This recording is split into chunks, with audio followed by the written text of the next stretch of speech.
guys, it's Nancy and welcome back to the channel. I hope that you've all been doing really well.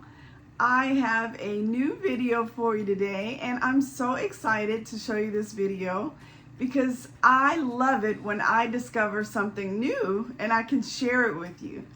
And today I am introducing you to a squash new to me. Sometimes this squash is called the fairy tale pumpkin, which is why I probably titled this video Fairy Tale Pumpkin, but it's called the Castillo squash. It's a beautiful, very defined type of squash, defined in terms of its shape and its color. And it's just such a beautiful squash, and I'll put a video here that I took, or I'll insert it here so you can see what it looks like. It's just such a beautiful squash, and as you can see, I found it for a great price per pound, but you could buy it sectional in sections like I did for this video, so it makes it so much easier to work with and bring home because you see they're kind of large. But in any case, this squash reminds me of a butternut squash, and you know, just kind of a very winter squash. And so I made a soup with it, and I want to show you how I prepared it and some of the accoutrements that I added to this squash soup because it's so delicious. And you know, if you get an opportunity and you see this squash, don't be intimidated, you know. Ask them to cut it for you, throw it in the oven, and you know, boom, you have something really special. Okay, you want to get into it? Let's go. Okay, let's go ahead and unwrap my Castillo squash. So this is a beautiful squash that, again, I discovered recently. And you can sometimes find this squash, and it's called a fairy tale pumpkin, rather, because it's so pretty. I mean, if you see it in its whole form, it really does kind of remind you of the pumpkins you see in typical Disney movies. You know, it's kind of short and a smaller version of the larger kind of Halloween pumpkins, but so beautiful, the colors. Of course, definitely a winter squash. So, and you could buy them. You see that I have this one here, not in its whole form, but halved, or just a portion of it from the grocery store. So I have gone ahead, opened it, de-seeded my squash, given it a good rinse. Some folks like to, of course, roast their seeds. I didn't bother with that this time. My squash sat for about a week after I purchased it, so I didn't feel that the seeds were as fresh as they could have been. But, you know, I just couldn't get to it right away. But again, some folks probably roast them and enjoy them. The skin on this squash is very thin, you'll notice, but I'm going to go ahead and roast it in a 400-degree oven, and I'm just going to sit it on top of a round kind of cookie sheet, put a little bit of cooking spray over a piece of parchment paper and lie it flat, and I'm going to set it and forget it, you know. That's all you have to do.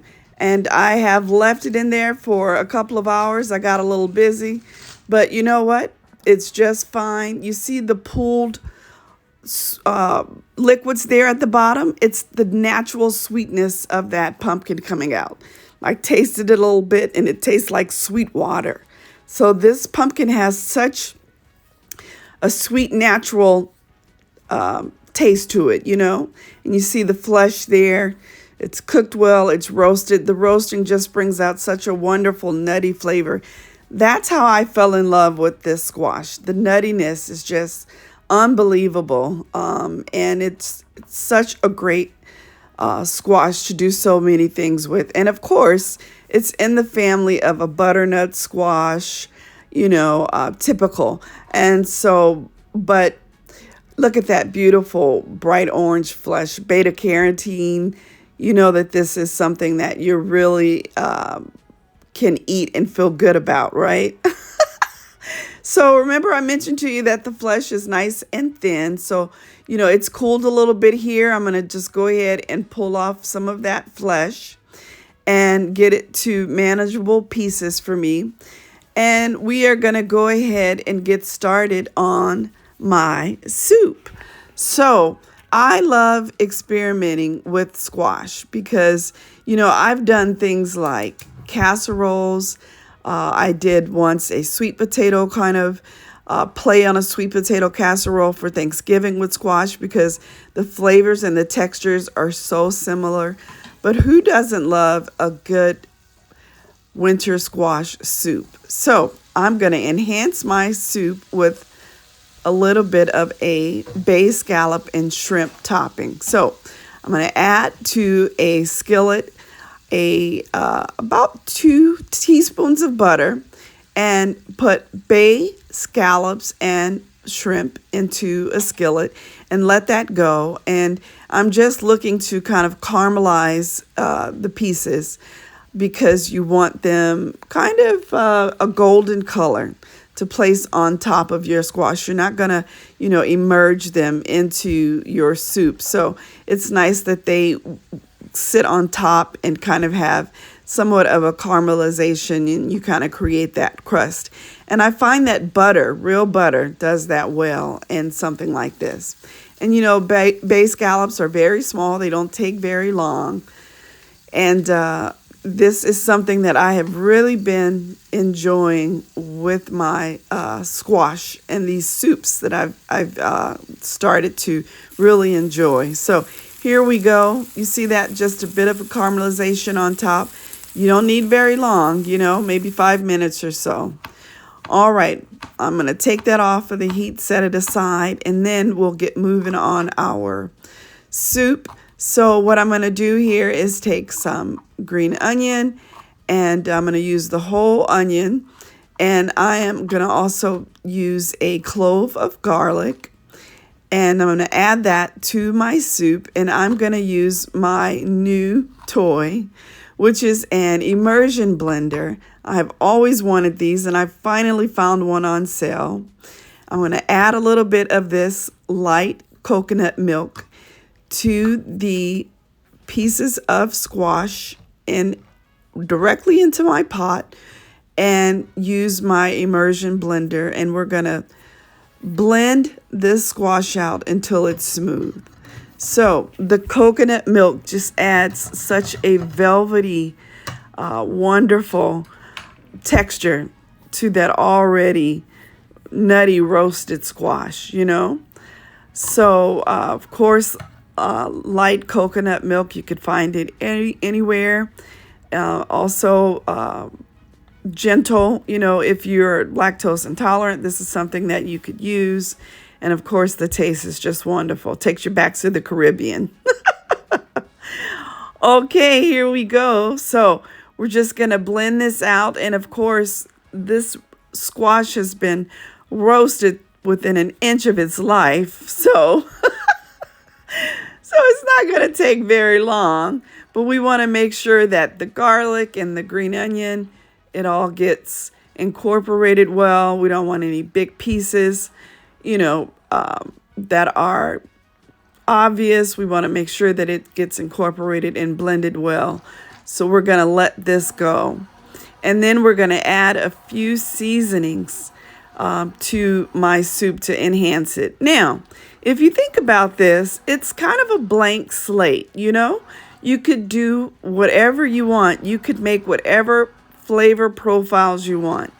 And so have at it. So I'm just kind of going with things that I think will make this squash, this particular dish that I'm enjoying, a little bit better. So, of course, you want to add some salt and pepper into your squash.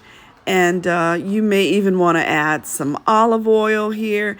I actually do have new flavored olive oils that I've been loving. And so I may even try a little bit of that. But here we are. Look at that. Nice and smooth.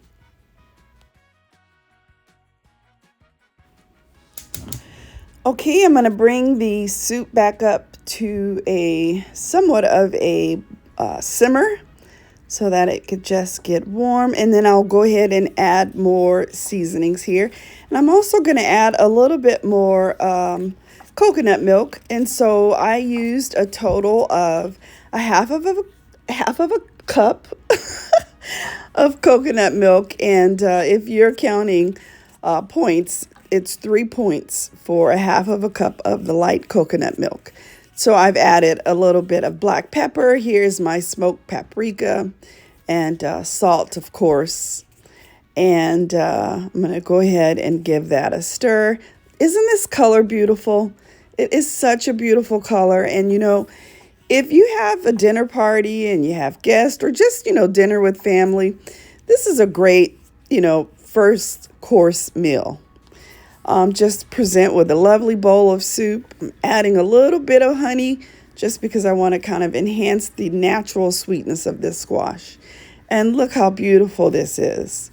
Such a wonderful color. And it's just a warm, comforting spoonful, you know? All right, so let's plate up my lunch here. So I'm going to add my soup to my bowl. And again, it's just such a lovely color. A few ladlefuls here. And don't forget my lovely seafood mix here. Again, bay scallops with a little bit of a few shrimp, really small shrimp. And that is cooked in that butter. So you have a bit of butter that goes into your soup. And I love a little bit of gumbo filet on top because it just kind of pulls it together for me. And it feels almost like a Creole dish to me once I do that. And so it is so delicious. And this, I've really been loving this. And, you know, the points are relatively low, 4 or 5 points. And there's enough of a serving in that pot for at least 2 more. And it's delicious. You got to give it a try. Castillo squash, you won't regret it. So what did you think of that? Kind of easy, right? You just throw it in the oven, forget about it, come back to it. And, you know, I used my immersion blender over my stove. And you could use even a food processor, you know, just cool down that pumpkin a little bit and throw it in there. Add your cream or your milk and throw it back into your pot and warm it back over. And it's the same method, you know. Such a nutty, rich flavor, so good. Just another option for you. And again, probably very rich in beta-carotene, vitamin A, just really, really good. Of course, something like fiber. So you gotta, if you see it, pick it up. All right, that's gonna be it. I am in my kitchen today and I'm actually preparing collard greens. Another great vegetable that's so good for you. All right, I'll see you on the next video, guys. Take care. Bye.